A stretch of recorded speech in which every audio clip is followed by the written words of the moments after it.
78 सालदेखि मम्मीले पैसा जम्मा गर्नु रहेछ। अहिले कति भएछ अब राखेर भने नि यहाँ फेरि माटोको भाडो नपुगेला भनेर हामीले फुटाउनु। Hello welcome to my blog Nisha Gautam channel. अनि यहाँ हुनुहुन्छ मम्मी, यता नि देखाउनु न यसो। यहाँनिर हुनुहुन्छ हाम्रो मम्मी। अनि यहाँनिर चाहिँ म यो घरमा भित्रिनुभन्दा अगाडिदेखि नै 78 सालबाट चाहिँ यहाँनिर मम्मीले पुरै जम्मा गरिरहनु भएको रहेछ यहाँनिर पैसा। आज चाहिँ हामीले यो खुत्रुकेको चाहिँ हत्या गर्न लागेको छौँ। फुटाउन लागेको छौँ। अनि यहाँनिर चाहिँ अब मम्मीले चाहिँ कहिलेकाहीँ अब यसो त्यो पैसाहरू चाहिँ जम्मा गरेर चाहिँ तिहारमा किन्ने हुनुभयो होइन। तिहारमा चाहिँ अब केही धनतेरसमा चाहिँ केही कुरा जोड्यो भने चाहिँ बढ्दै बढ्दै जान्छ भनेर चाहिँ उहाँले चाहिँ आज फुटाउनु लाग्नु भएको छ। यसमा चाहिँ दसैँको पैसा पनि छ है। अहिले चाहिँ त्यही भएर हामीले चाहिँ यहाँ जमरा टिका लगाएको, फेरि कतिजनाले चाहिँ भिडियो हेरिरहेको बेलामा चाहिँ यिनीहरूले दसैँको पैसा सबैजना मिलेर कोचेर अहिले फुटाउनु ला भनेर भनिरहनु भयो होला होइन। यो चाहिँ 78 सालमा चाहिँ मम्मीले पुरै दुःख गरेर खाइ नखाइ होइन, त्यो खाएर त्यो बचेको पैसा चाहिँ यसो जम्मा गर्नु भएको छ। त्यो चाहिँ अहिले यहाँ फुटाउनु लाग्नु भएको छ मम्मीले। लु अनि यहाँनिर चाहिँ चक्कु छ, चक्कुले चाहिँ हामी पुरै यसरी गर्नुपर्ने होमवर्क ल्याउँ यार होइन, यसले नि हुन्छ। अब चाहिँ हामीले यसलाई हत्या गर्न लाग्छौँ होइन। त्यहाँ होइन उल्टोबाट गऱ्यो भने हुन्छ। ए कता यताबाट त्यसरी यसरी त्यसरी हान्ने नि हुन्छ। माया नि लगाइरहेको छ मम्मीलाई चाहिँ 1 लाख मम्मीलाई चाहिँ यो फुटाउन माया नि लगाइरहेको छ। अहिलेसम्म नयाँ रहेछ यो खुत्रुके हेर्नु कस्तो राम्रो छ। त्यही भएर मैले चाहिँ माया गरेर यो यति माथि माथिको मात्र फुटाउँछु। अनि यसमा चाहिँ केही रोप्न नि हुन्छ नि त फुलहरू। ल फुटे आमाको छिडफुडी पक्कै निस्क्यो माथिको। यो त गलीबाट पो चर्किरहेको रहेछ यो त पुरानो भएर कि त्यो पैसा पनि गयो होला।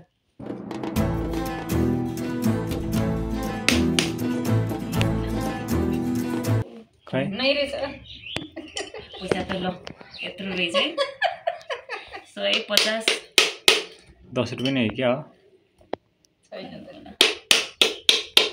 ल्याएर गमलाई केही रोप्छु ल सकियो नि पुरानो भएर हो कि। ल ल ल भरिँदै भयो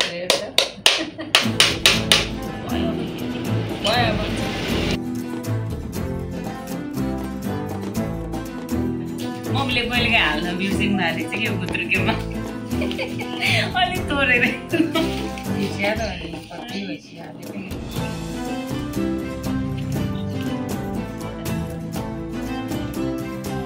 हजार एकतिर, 500 एकतिर, 100 एकतिर, 50 को 10 को एकतिर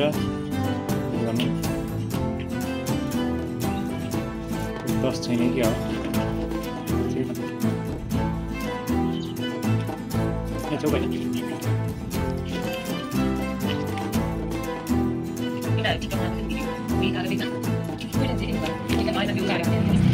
अब चाहिँ हामीले यहाँनिर मम्मीले चाहिँ यहाँ पैसा गर्न लाग्नु भएको छ कति रहेछ भनेर।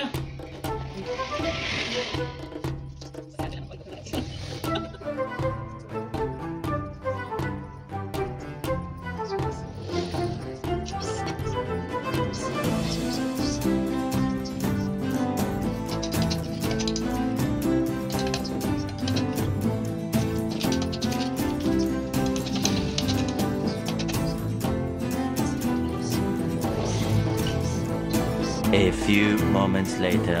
मम्मीले चाहिँ पैसा गनिसक्नु भएको छ। टोटल पैसा चाहिँ यसमा 29,400 रहेछ।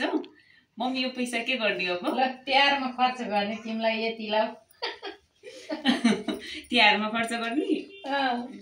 धनतेरसमा चाहिँ त्यही सामान किन्यो भने चाहिँ डबल टेबल हुन्छ अरे कि। ए हुन्छ त्यो भएर चाहिँ अनि तिहारमा सामान किन्ने, बजारमा जाने सामान किन्ने, तिहार मनाउने त्यही हो। दसैँ सकिहाल्यो अब भोलिबाट पुर्ने लाग्छ। सबैजनालाई ढिलै भए पनि दसैँको शुभकामना। अनि अब आउँदै गरेको महान हिन्दूहरूको चाहिँ महान चाडपर्व तिहारको पनि धेरै धेरै शुभकामना। ल tata bye bye, bye bye गरिदिनु। Bye by.